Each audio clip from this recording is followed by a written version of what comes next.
So today's the friction lab, and you're going to find the Excel file. If you click on this one here, you have written instructions, and you have to read the whole thing because there's going to be homework questions that's going to ask you, and they're going to be based on the reading there. So make sure you read the whole entire thing, and you have your procedures there. So go ahead and download that, and also load up the Excel file. And when both of those things are ready, you can raise your hand, and I'll know to continue.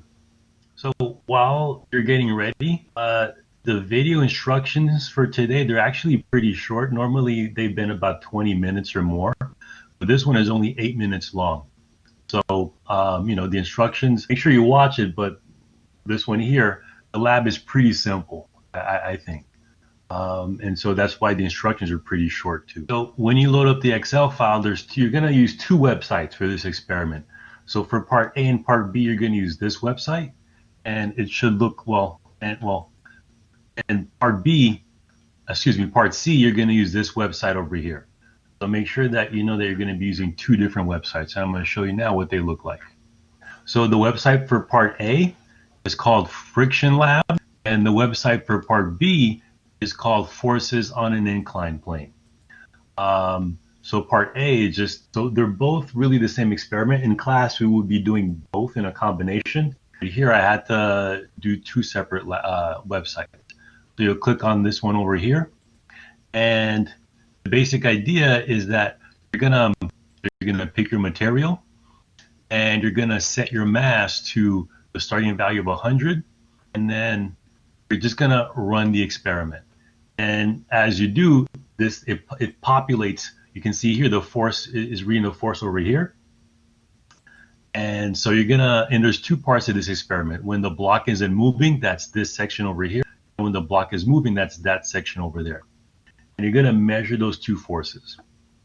And so it's good that everybody has already encountered kinetic and static friction, because that's what you'll be analyzing. You have to decide which of these corresponds to static friction and which of these corresponds to kinetic friction. So part A, right there, you're going to put the error in a mass over here, the error in that vernier force meter over here, and don't forget to put the units in SI.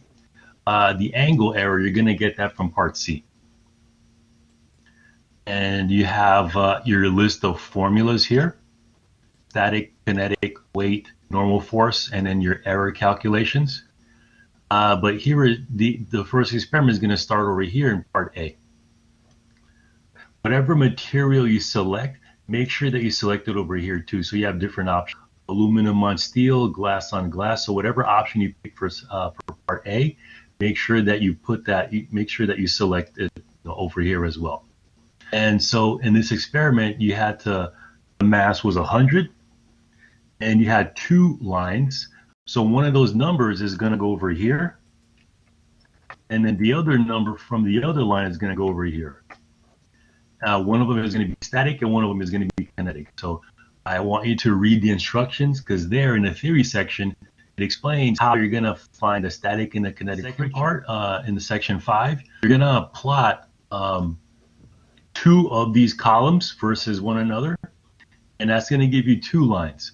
And just like last week, I want you to put both lines on the same graph. So you follow the same procedures that we did last week. And so one line is going to correspond to static, and one line is going to correspond to kinetic. And whatever slope you get here, you're just going to put it over here. So one of the slopes should be kinetic, and one of them should be static.